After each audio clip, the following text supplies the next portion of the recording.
I'm with you. It doesn't matter. Hi, this is Scott Jordan, and you are watching live here at Cellars of Sonoma in beautiful Railroad Square, Santa Rosa, California.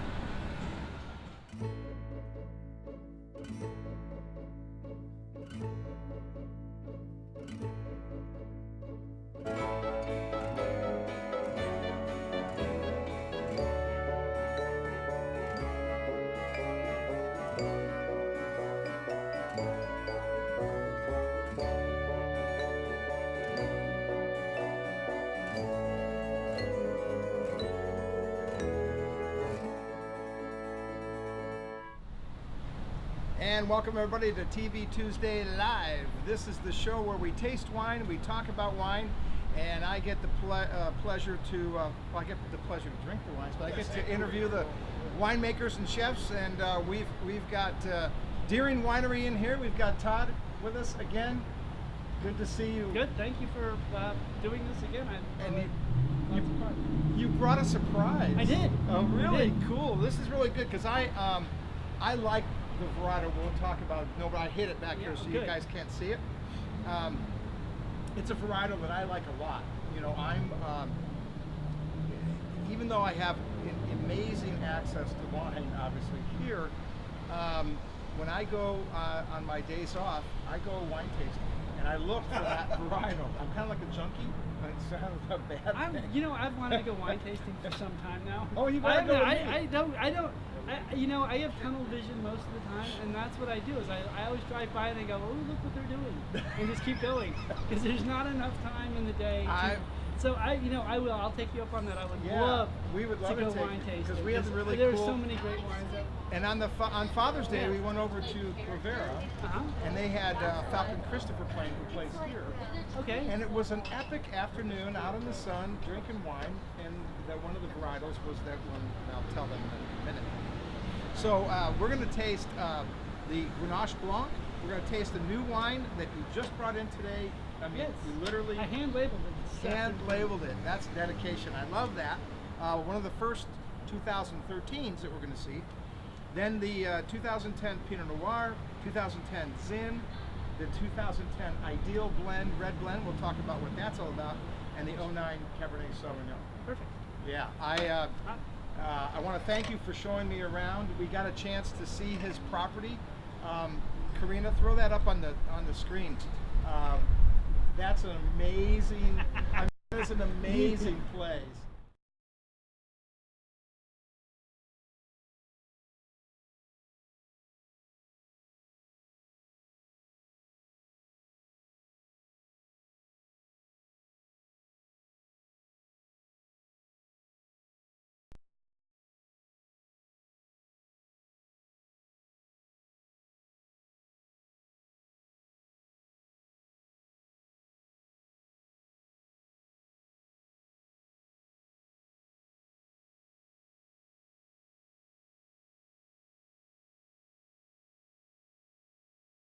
Donkey mule oil. That was close. Yeah, no, it's lots of fun. I love it I love the ability to plant, little different vineyards at different places, different soils. You know, it's just been a real dream come true of that. Yeah, no, excellent. And you've got a huge future that you're building up there now.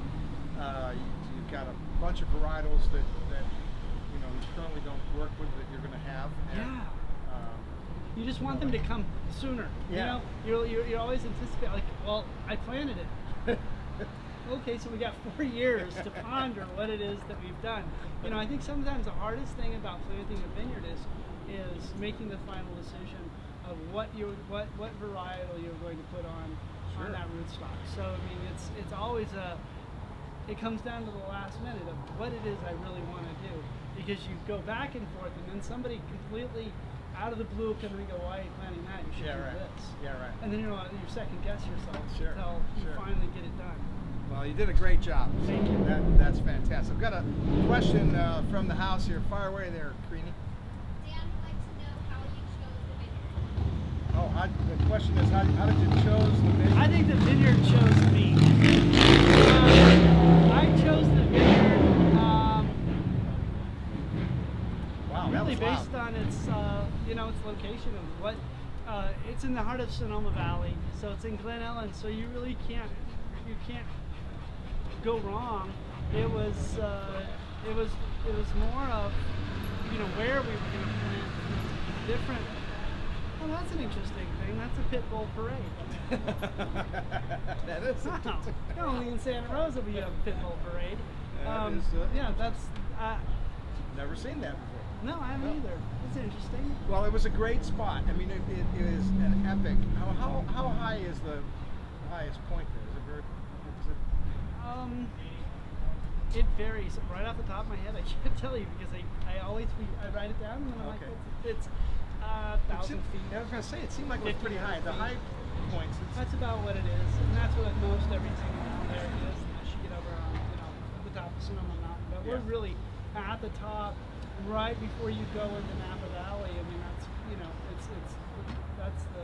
that's the top, right there, and that's I think some of the best fruit in the world comes from up there because we have so much more influence from the coast than even Napa Valley has. I mean, it comes over Sonoma Mountain and there it is. Yeah.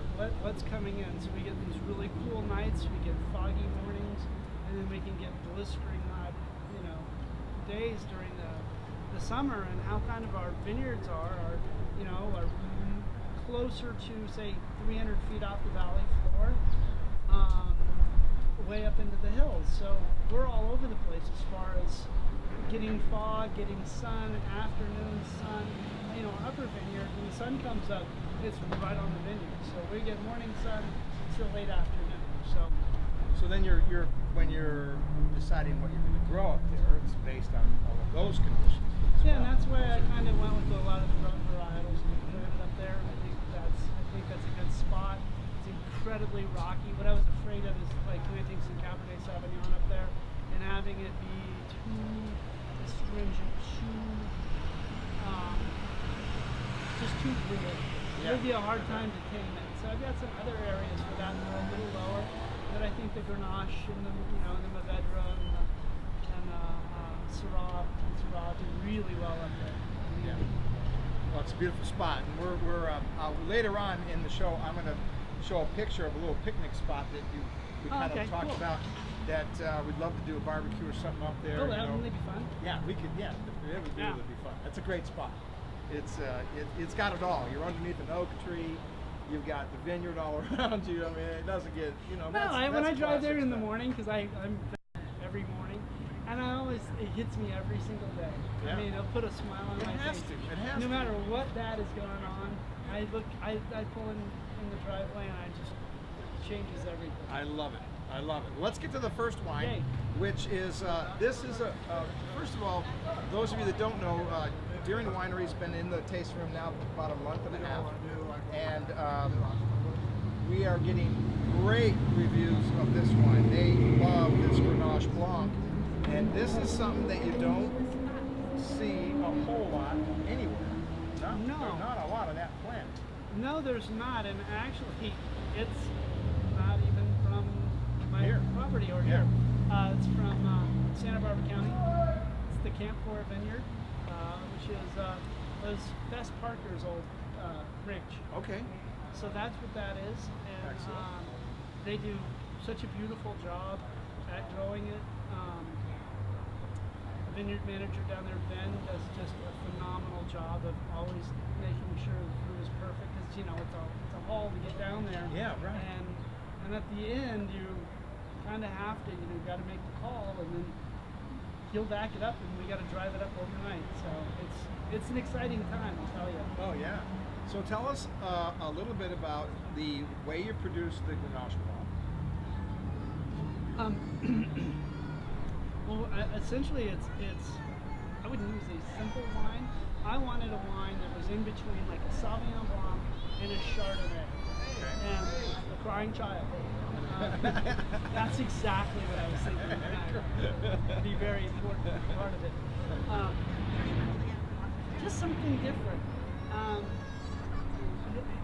And I think Grenache Blanc really did that. And to this point, I've started planting it as well.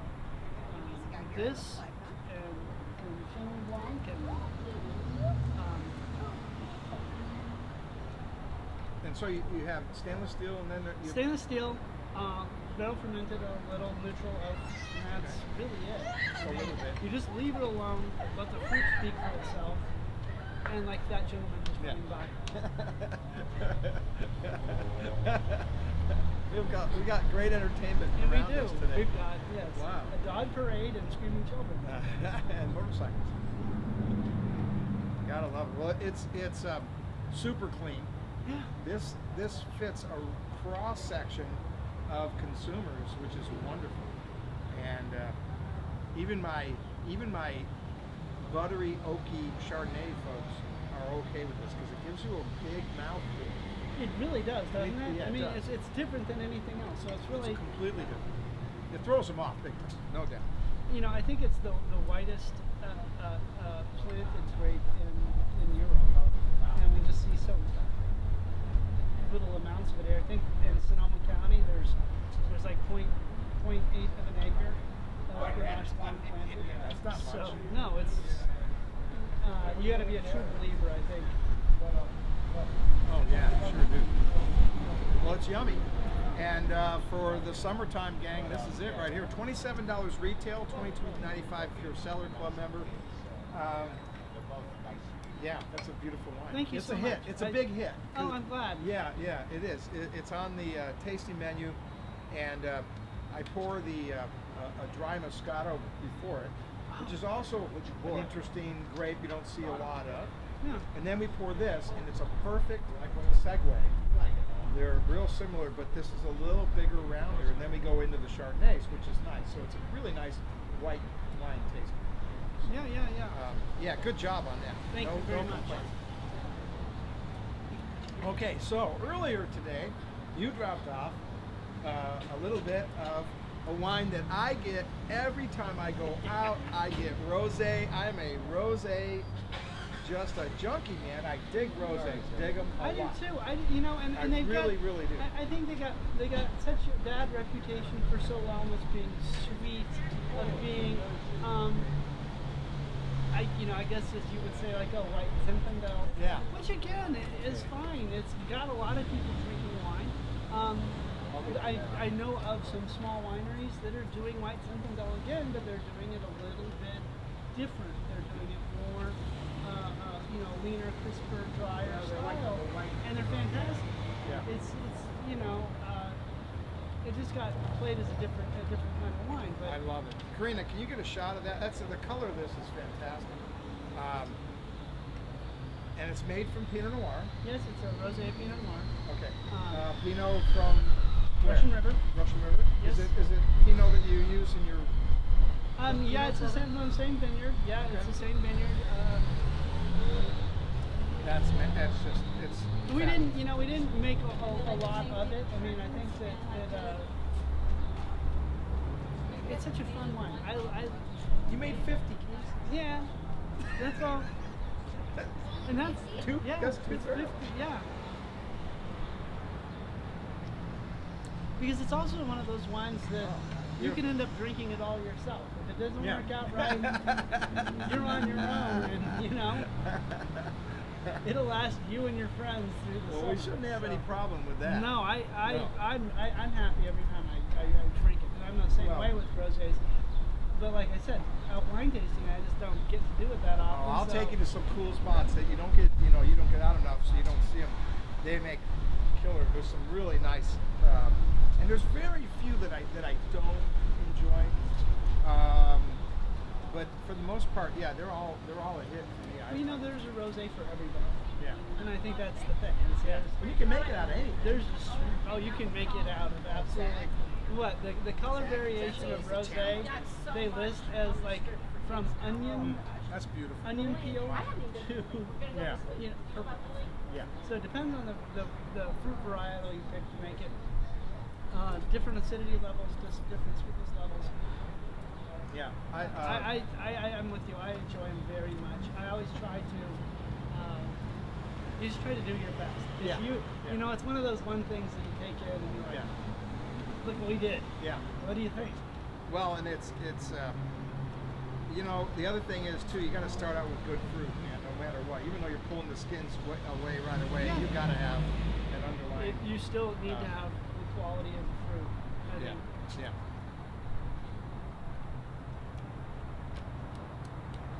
That's And then very elegant. It'll go with a lot of things. It's got a bigger mouthfeel Oh. than you would think. Oh, big time. Um, Now that was all in stainless steel, or did you barrel ferment some of that? I think it was in a. It was in stainless steel. I think it sat in some neutral oak for a while. We had some barrel shortages at the beginning of the year, and so it made up, but it ended up in stainless steel. Rosé is the kind of thing you can You do that. yeah. And that's the thing is that you can make it wrong, and in the end, it's on you. Yeah, You know, yeah. it's 2 barrels. Yeah, Did it work out or didn't it? that's right. If you bottle it, you got to drink it. That's that's exactly right. Love it. Retail on that is $22, $18.70 if you're a Cellar Club member. Yeah, no issues with that whatsoever. Oh, nice job. We're going to sell the heck out of that. You better buy it while we have it because it won't last the summer, I'll tell you. Go ahead, Karina, you got a question there. Well, I'd like to know how the taste difference between a Pinot Rosé versus a Zin or a different red. Oh, so the question Again. is... Well, let me repeat the question. They may not necessarily hear it. What's the difference in the flavor or taste of the rosé when you're doing a different varietal like Zin or Cab? Again, it comes down back to what vineyard you picked it from, Yeah. acidity level, how ripe was the fruit. You know, with Zinfandel, you would pick them at 19 to 22 bricks, somewhere in there, not super ripe, just sweet enough. And then just where you would stop the fermentation.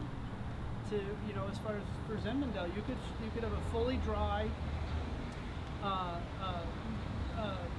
rosé of Zinfandel, or you could have a rosé of Pinot Noir that had some residual sugar in it, and they would be very.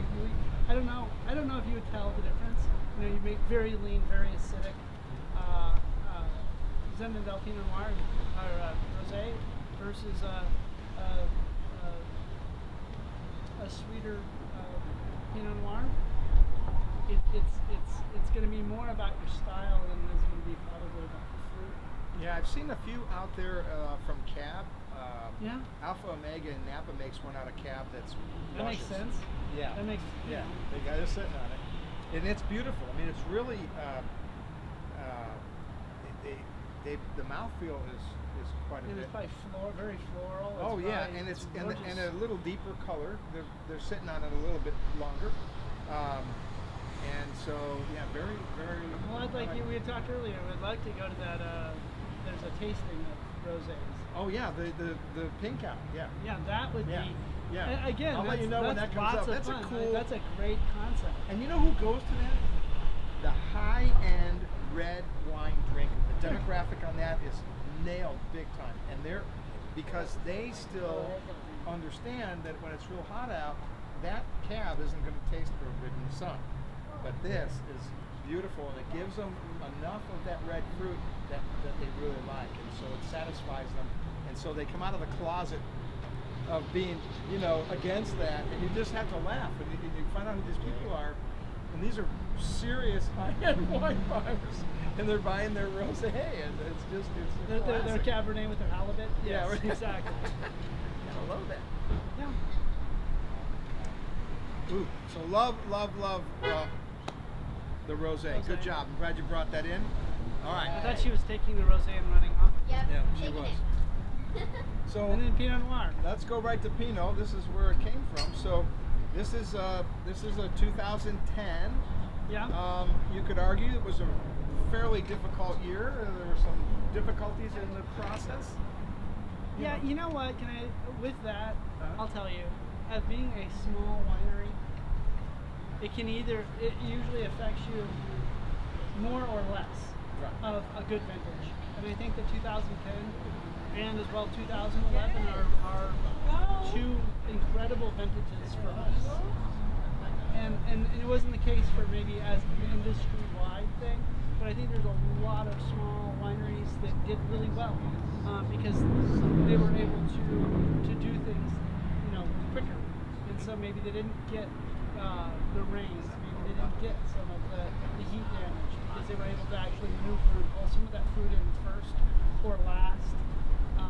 So make some quicker decisions that others may not have. Right, and so that we actually went through 2010 through 2011 unscathed, you Yeah. know, and very lucky. I mean, Well, what came in, we'll see what we've seen has been fantastic. They've been bottle aging really well, which I'm really enjoying.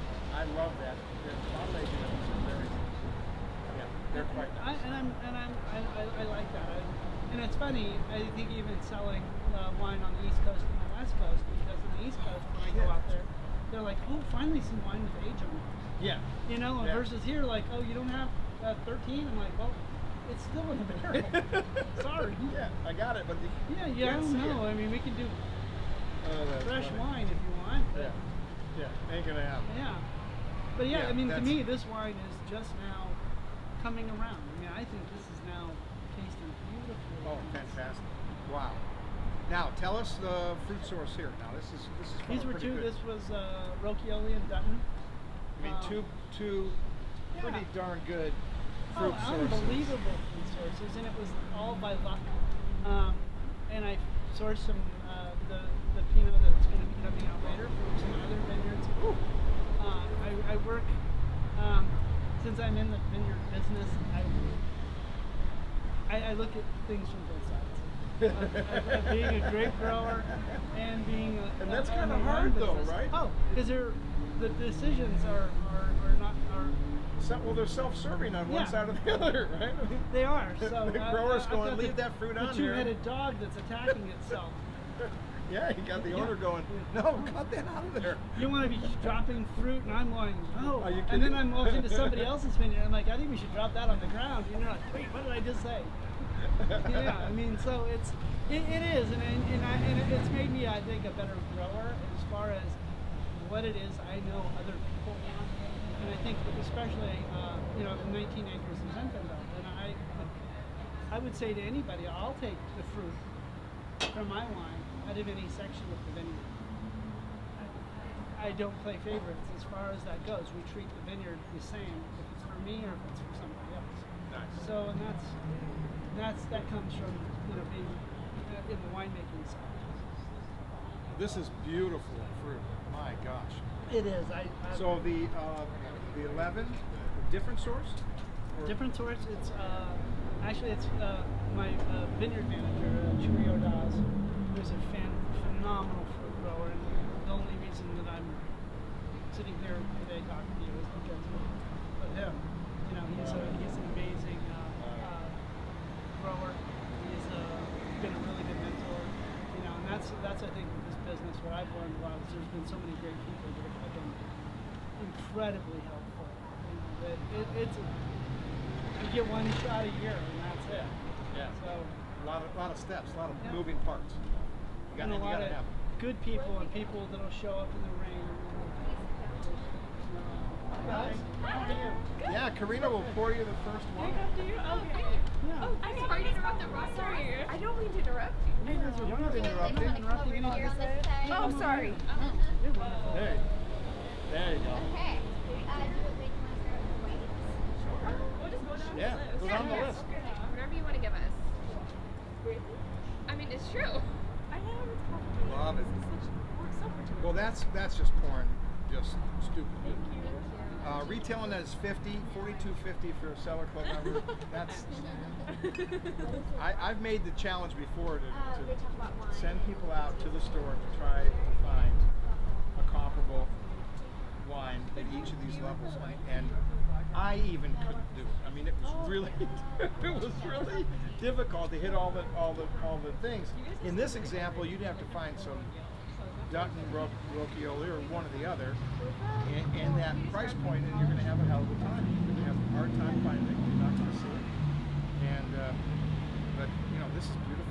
Now, how long are you typically aging that in the barrel? mainly New French Oak for 12 months. Most of our wines, though, 16 to 24 months. Yeah, yeah. I mean, even our Zinfandels and our, they And just all the- ain't- and- they just and New aren't French ready to Oak. bottle. I mean, they just really, you keep checking them, and you're like, okay, we're gonna bottle them in the spring. And then the spring comes, and you try to start getting them together, and then you're like, Yeah. we're gonna have to wait until August. So it's just, it is what it is. I mean, I guess that's considered over vintaging, and it gets back to that point of you have to make the call versus following the same, some of the trends of keeping things in for 9 months, Yeah. 8 months, something like that, and then Yeah. being, oh, it's good enough, let's just move on. It's, Yeah. I Well, don't know. it's a lot though to be putting brand new French oak in the process.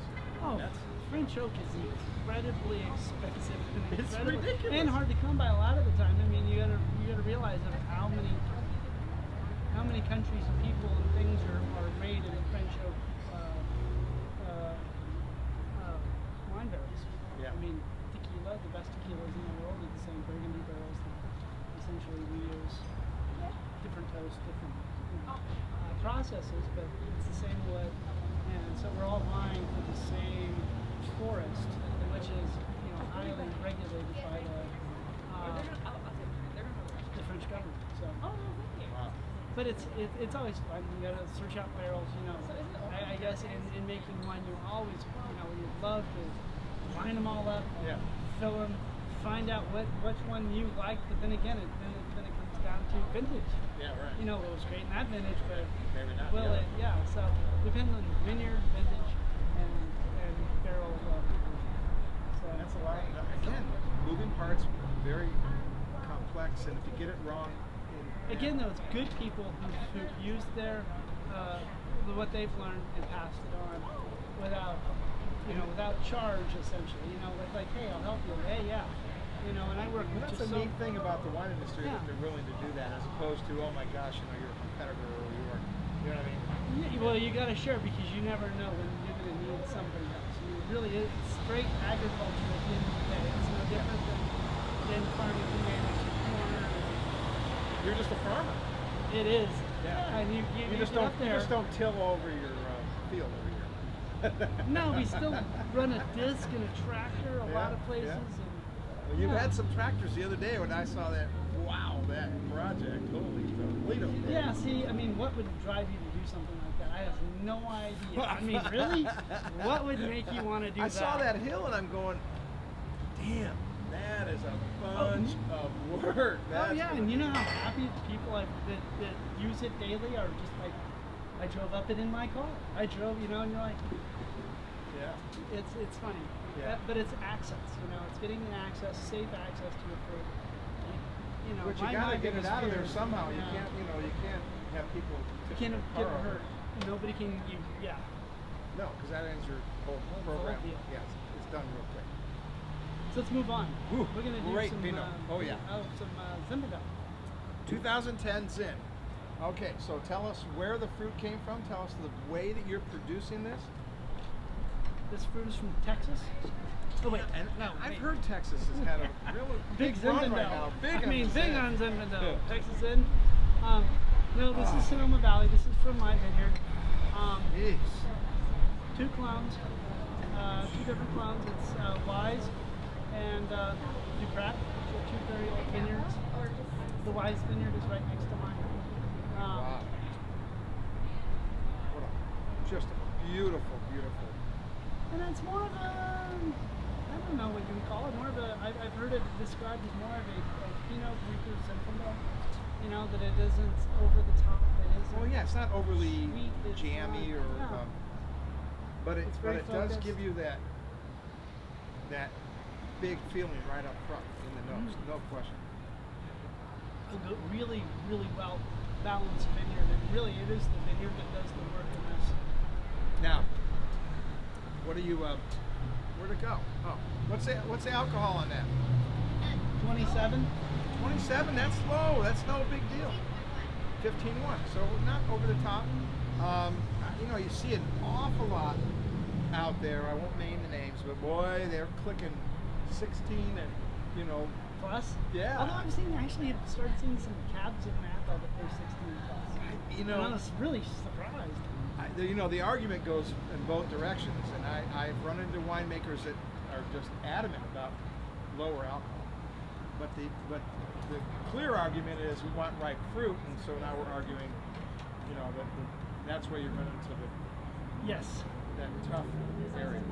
And it is, and it's a balance there again of cooperage, ripe but not overripe. I mean, once you get Zinfandel overripe, it's really hard to work with. I mean, I think Zinfandel it can be one of the hardest grapes to work with because of the fact that you think you've done all the right things, and then you pick it and you put it in the tank, and all of a sudden the alcohol shoots through the roof and your yeast dies, and you're trying to find a way around that, and so you have to be really careful with it. You have to realize that there's going to be some in the middle and some on the edges that aren't as ripe as some of the other parts of the bunch, because the bunch doesn't ripen like a lot of other fruit will, just, you know, en masse, uniform ripeness.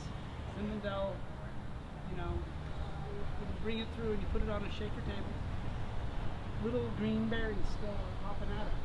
And that's just the nature of the beast. Yeah, finish. It is. That's crazy. You got a question? Go ahead, Karina. So I would like to know, do you agree it's not so much about alcohol versus how much acidity you retain? Okay, so the question from Giselle is it's all about the acidity versus the alcohol. I mean, if it's real Acidity high. has a huge part to play in that. And that's what I was saying. This vineyard does the work for us. Naturally, the acidity in this vineyard is extremely high, and that's usually what we're waiting for before we pick, is for some of the acidity to drop off, and that's usually what it is, and that's a beautiful thing because it can hide some of the alcohol, it can hide a bunch of different things, and I think that's what I really like this vineyard for. Because it does.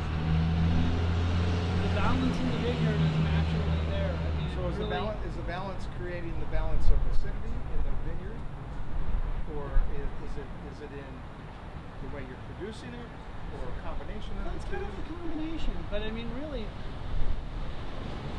it's such a fun vineyard to make wine from, because we're not trying to, we're gonna have to get the acid up in that, and we're gonna have to try to figure a way around that. It's already there. It's already there. And so, Well, and you can't replicate the natural acid. So it's a wonderful thing, and that's just, you just get lucky with some vineyards. And I really am fortunate to have the access of even my own vineyard. You know, I love that. Now, how much production are you doing for a wine like this? And this retails, by the way, for $35.70 if you're a Cellar Club member. So we're doing about 350 cases of it. that's not a lot of wine. No, and half of it goes to Asia. I mean, that's really how I got in the wine business, was selling wine In Asia? in Thank you, Dave. Asia. And you know what? They love Zinfandel. You know, in Hong Kong and mainland China. Now, do you have to do labeling changes, other changes to the? I've heard stories that they want to see the word California on the label. It's a big deal. They don't care about Russian regular. No, they want to see really what they want to see, and it's typically governmental. Is they want to see what's in it. Your Zin is There good. are, you know, like you would think that a small country like Taiwan would be pretty easygoing about Yeah. that. You know, they're actually the hardest. You have to get a special, you know, Pacific Rim set of testing done on it to, Really? you know, show lead content and all these different things. How So it's actually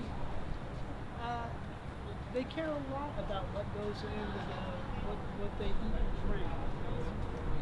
So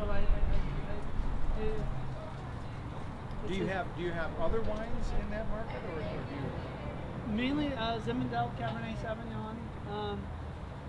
I think Chardonnay's starting. I sell a lot of Chardonnay and so the white varietals I think are starting to really make a more of a presence. But it's still mainly red. And I think that's true even around here. You know, Oh yeah. you got the two camps. Yeah. I only drink white, I only drink red. Yeah. You know, and then there's the rest of us that will drink about anything. Anything, as long as it's good, Well-made wine. right? Yeah. But my bar's up high. I have no tolerance. And I don't mean to be a snob. People ask me about that all the time. I don't want to be. I'm not a snob. I'm just not tolerant because the ability to make really great wine exists out there. You just got to work at it and spend a little money or a lot of money, and do it correctly, and don't try to cut corners. And then when you make the crappy wines because you're cutting corners, or you're just skipping a step and you're not doing it, you know. And to be in this area, this is in Texas. No, this isn't Illinois. You're grabbing anything you can make wine out of. Yeah. We don't have that problem here. We really can be very choosy and buy the right barrels and do the right production. Yeah, no, and like you were saying, I get humbled by $9 bottles of wine Yeah. and $300 bottles of Yeah. wine. And it depends on, you know, when I go out and I taste wine in other cities, you go to New York or something, I'm blown away Yeah. every time by what people make. I mean, really, it's like, wow, that's amazing. Yeah. And you know, I really appreciate what other people are doing. Yeah. Well, we had some Arkansas wine on our show a couple of weeks ago, and Tennessee. What was a great variety? There was some obscure stuff I don't even know. I don't even know what the heck they were. Because It was so bizarre. And what's interesting is they don't tell you because it says white wine. Oh, And the yeah. red wine says red wine. It's true. You know, because I do that, I make it a point to. I order a lot of those wines. The wine that grape I will seek out is Norton, Oh, okay. and that's a pretty much an American wine grape. And Norton can be. I've had it come shipped in newspaper, Yeah. and I've had it come in a beautiful wine ship. Oh, my But God. you know, like, oh, you don't want to pay 2-day shipping on that in August, coming from Missouri, do you? And I'm like, yeah, actually I do want to pay all that extra money for the. And it came in a newspaper box, and some of them I've absolutely been blown away from. You know, just this is an amazing wine, and some of them you're like, it'll get there. I mean, every state in the Union makes wine. And, Well, some of them really should because I had some of those I had were, you know, not ripping out. Oh, they were hard. But one of them was so, it was so sweet. We ended up putting it into our sparkling brew as a little topper, and that actually worked pretty well. It See, I broke like it down a things little like that, bit, too. so I mean- that was okay. But it was a fortified. They didn't call it a rosé; they called it something else. But it had brandy in it, and it was like, oh wow. It was New just- Mexico, I've had quite a few wines from New Mexico Is that right? were like that were they'd be almost like an off sweet Oh, wine. just- And they're really good and they're really different. They're just really different. All right, before we go into this wine here, we've got an event coming up. We've got a bunch of events, by the way, that I'm going to load up on the calendar. So look for that. I'm going to send an email blast out on a bunch of things we've scheduled out. But one of them that's coming up July 12th that we want to promote is Lobster Lunch. We've done that in the vineyard. That's a very cool event. And so, Karina, go ahead and run that little clip on the lobster lunch. If you haven't seen that, that's a very cool event. We can do that just about anywhere, but it's very, very fun.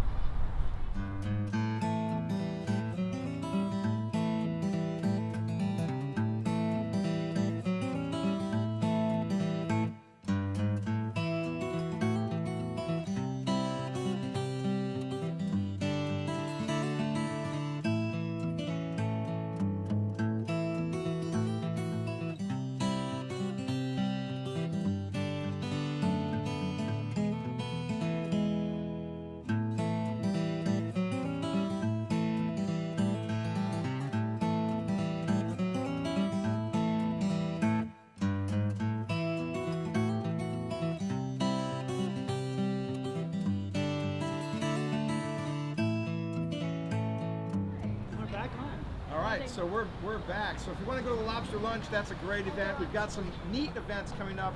I like lobster. Lobster. I mean, Oh, really, come on. lobster lunch. I mean, how bad? How well, bad we could could do that be? right underneath that oak tree. I'm just But telling we you. could have a we could That do could that, be- or we could even do the smaller ones. Yeah. The crayfish. Yeah. Non-issue. We could definitely do that. So we're gonna do a bunch of different things. We've got a hospitality event that's That's coming gonna up, be and that'll be very very cool for our hospitality friends, and we'll invite them. We're- Remind me when you get all the cheese people to come. Yeah. Yeah, so Yeah. we all like, And we're the going to do a cheese barbecue. We're going to do a tri-tip. We're going to do a cab release of the 2010 cab, and that's coming fest. up. 11. I didn't actually make. I did not Oh, make 10, a you 10 skip it to cab. 11? Because see there again, like we were talking about, Oh. I was able to not make a Cabernet in 2010 because it was too cold. It was would have been December 15th by the time we got that. Oh, fruit that in. wouldn't have worked. And I'm talking about where our Cabernet Wow. vineyard is at the very top of our road, and it Yeah, I was up there. there's I was nothing up pretty damn that close. gets any riper than that, and it Yeah. wasn't happening. Well, that's okay though. You have that advantage. So that's going to be a release party, and we're going to do some tri-tip out here and sides, and might have some live music, and we'll have tickets going on sale for that. That's going to be very fun. That'll be a great time. That's like August 23rd or something. It's the week before Labor Day weekend. Oh, that's even better. That'll be Yeah. fun because then we can have some dairy wine for your barbecue of yourself. Yeah, absolutely. So watch for the announcements of those events. I've got a bunch of them coming up that we're going to do, and we're going to have a lot of fun here in the taste room. But we're going to get in his property because he's got that cool spot. You got to see it. So, all right. So tell us, this is the ideal. You call this the ideal? It's 2010. Well, and the idea with ideal was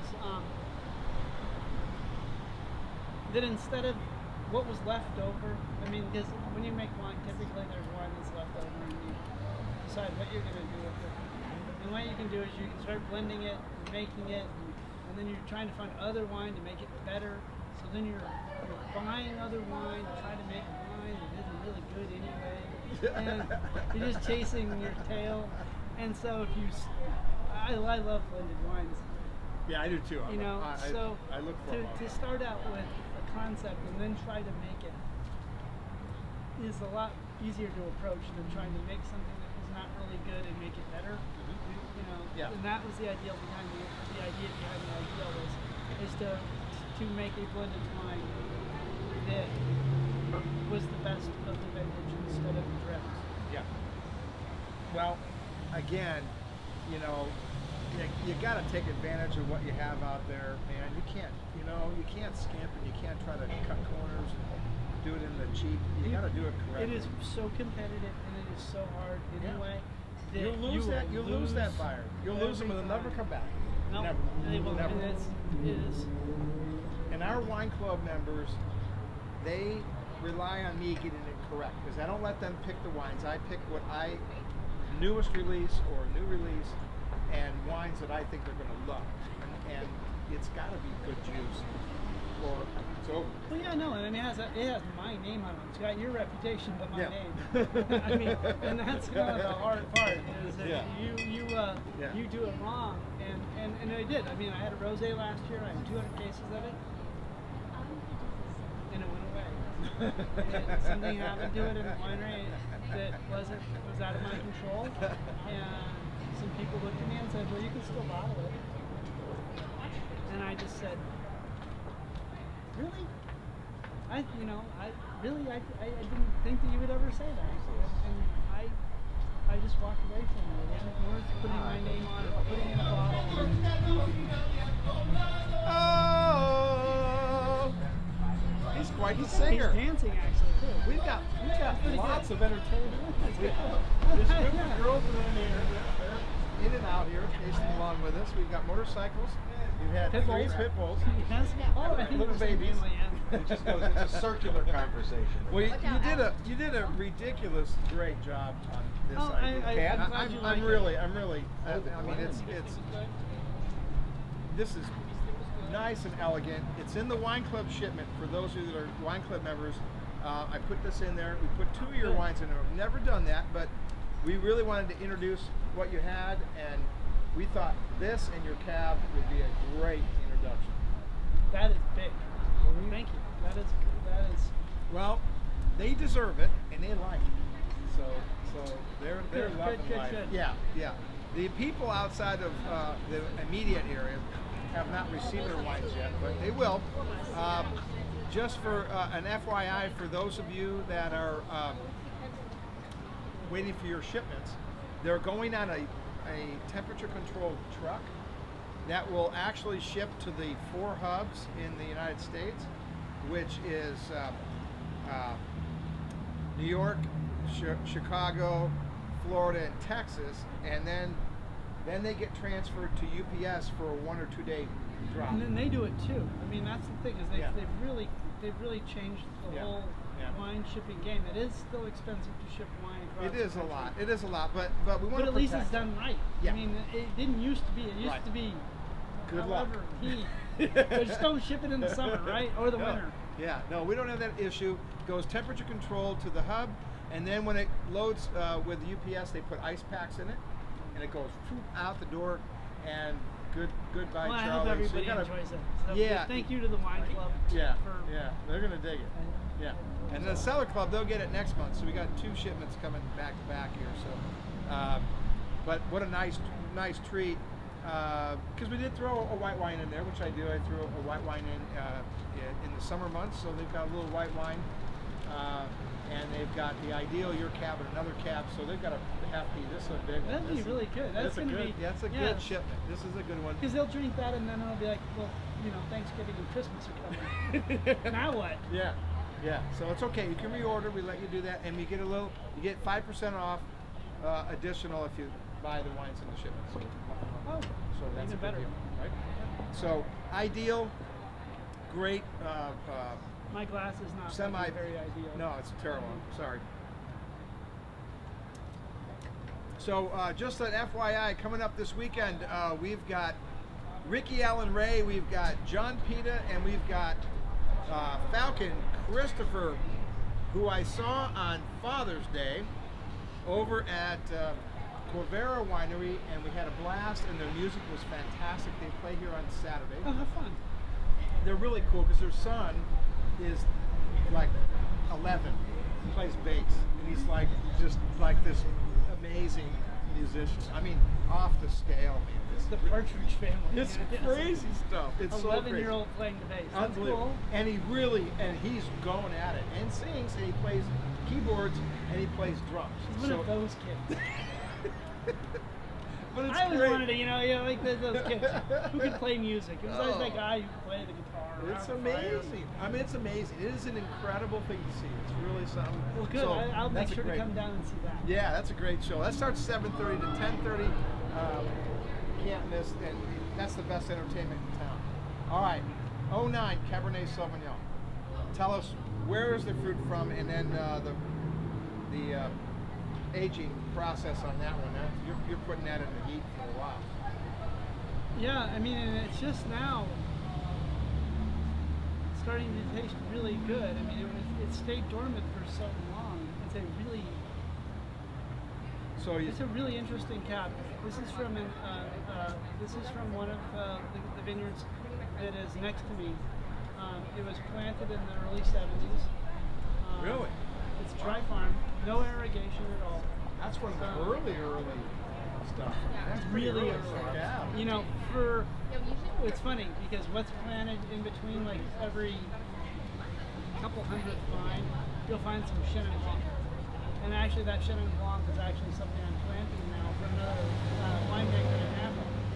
But from that vineyard, because that was what was planted up there originally throughout this county was Chenin Blanc and Gewürztraminer and a lot of these interesting wines. But anyway, this Cabernet is is a really special Cabernet. It's one of the older vineyards that I found. It's just amazing. The vineyard site, everything. It's morning, noon, and night sun. That's from your neighbor. And is this something that you'll have on a continuing basis? Yes, this is yes. It was the vineyard is owned by Mike Lee, who was one of the founders of Kimball Winery in the Sonoma Valley, and now he has passed away.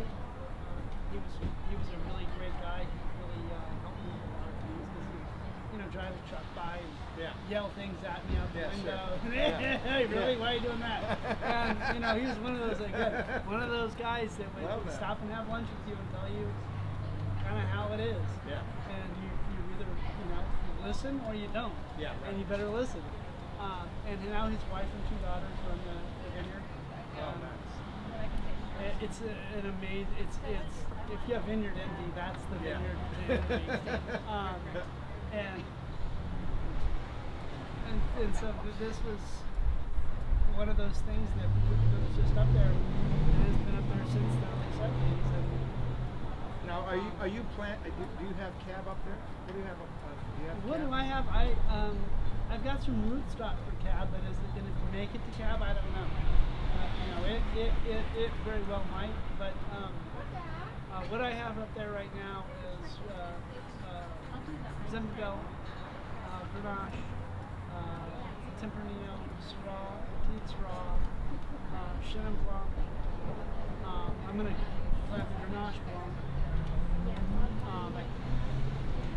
some Alicante. Now that's a cool grape. Oh, absolutely. That's there's, great. Again, you can That's get all a neat geeky one. on your. No, that's a have you great seen one. the map, the periodic kind of wine table of grapes? And it shows from lightest to darkest to acidic to base. And it's a really fun because you get kind of ideas because from the region of where these wines are, Spain, France, Italy, Eastern Europe. And so you can get there's so many different combinations. I mean, you can get really geeky on. Yeah, but that's on the one of those wine weird thing. ones. Isn't that one? Is the pulp red on that? Yes. And that's like kind of 100%, yeah, it's really unusual. Like Tannat is another one with a red pulp. And that is to enhance the color of wines that were not. Again, depending on where it's grown, how it's grown, sometimes it just tastes kind of wine grapey, not really here or there. But then, depending on the spot, it can be phenomenal by itself. I have 2 barrels of it by itself. When I worked for Pine Ridge, they had a Tannat that they put in their Malbec, and In their Melback. Really? Really? It needed more color? and Wow. I I've never was heard like, that. I was like, ah! But by itself, whoa, that was a tannic sucker, man. Okay, so it It would actually burn a hole in the glass. It was. I mean, you pour it in a glass, it's starting to stain it, man. It's unbelievable. So they were going for a more mouth feel that would be similar to Argentina. Yeah, So yeah. you're really getting some different Malbec characteristics. Because I think that's those inline tannins of the Malbecs from Argentina And or Washington State. And they have it today because I talked the owner out of ripping it out. This was 11 years ago, and they were diddly-dorking around because they wanted to put in more cab. And I said, no, leave the Tannat, because the Tannat's a great story in the tasting room. This And cab that's is what that sells. same thing. Is that The right? winery that buys the majority of the vineyard Uh-huh. wanted it ripped out because they wanted more cab that was producing more fruit. Oh. And it never got ripped out. It never got ripped out. It never. Everybody just there was always an excuse. And now Karen, who owns the vineyard now, has now replanted all the missing vines. So I think they planted another almost 3,000 vines in the missing sections of the vineyard, and it's a 8-acre vineyard.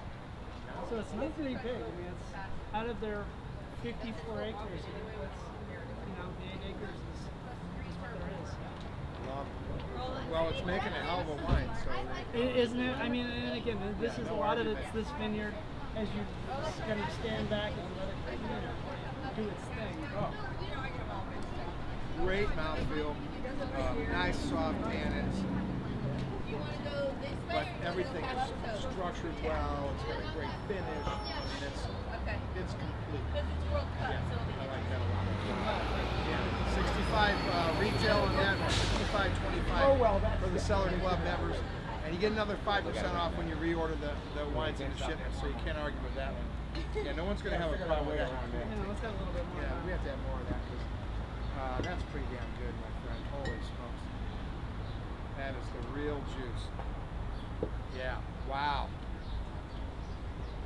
Absolutely love it.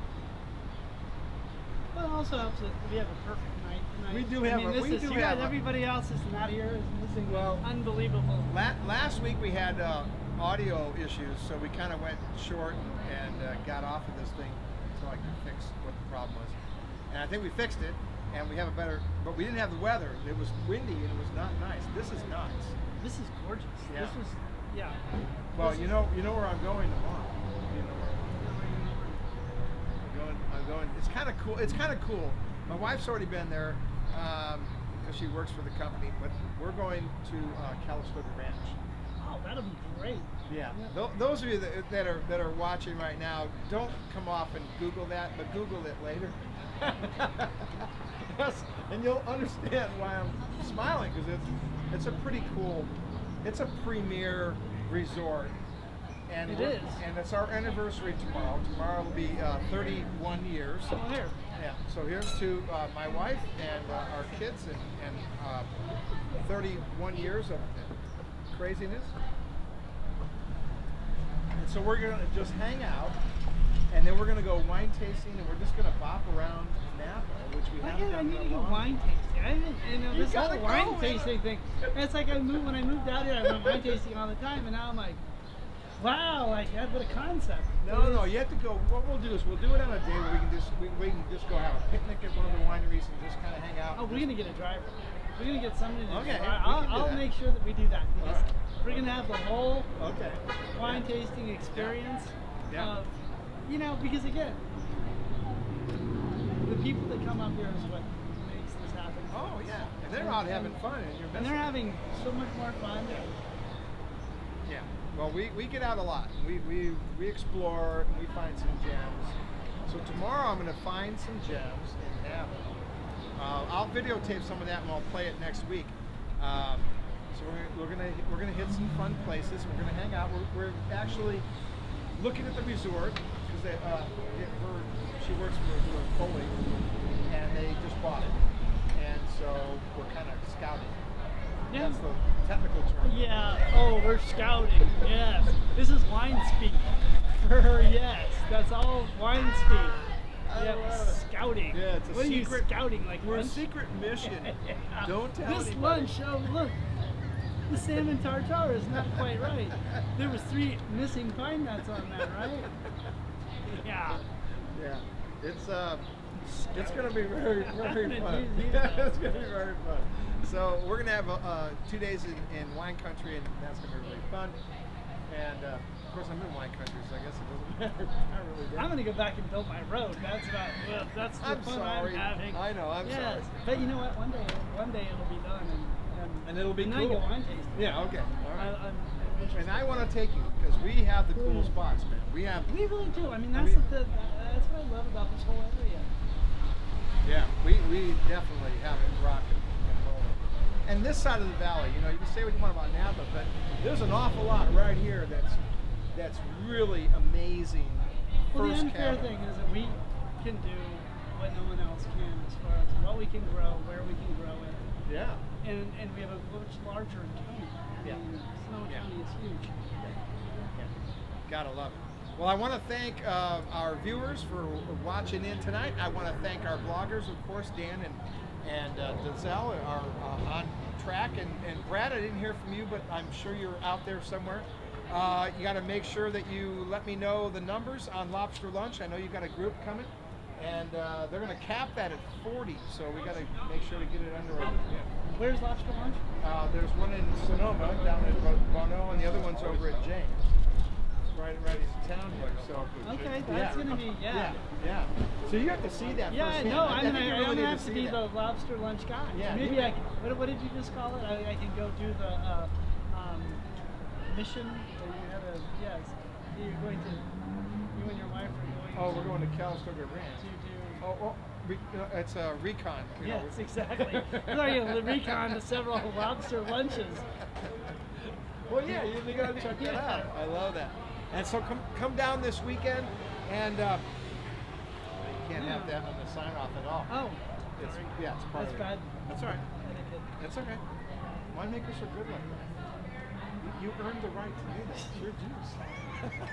So I want to thank Karina for taking care of us and our guests in there. Want to say hi to our guests. And thank you very much for tuning in, you guys. Good job. They don't care. They're just drinking. Yeah, they're drinking. And for all of our visitors that have been walking through and bringing animals and kids and stuff. Yeah, that's, Yeah. Welcome to Santa Rosa. Gotta love it. So this is where you discover wine one sip at a time here at Cellars of Sonoma. Thanks for tuning in, everybody. We'll see you next week. Bye for now. you.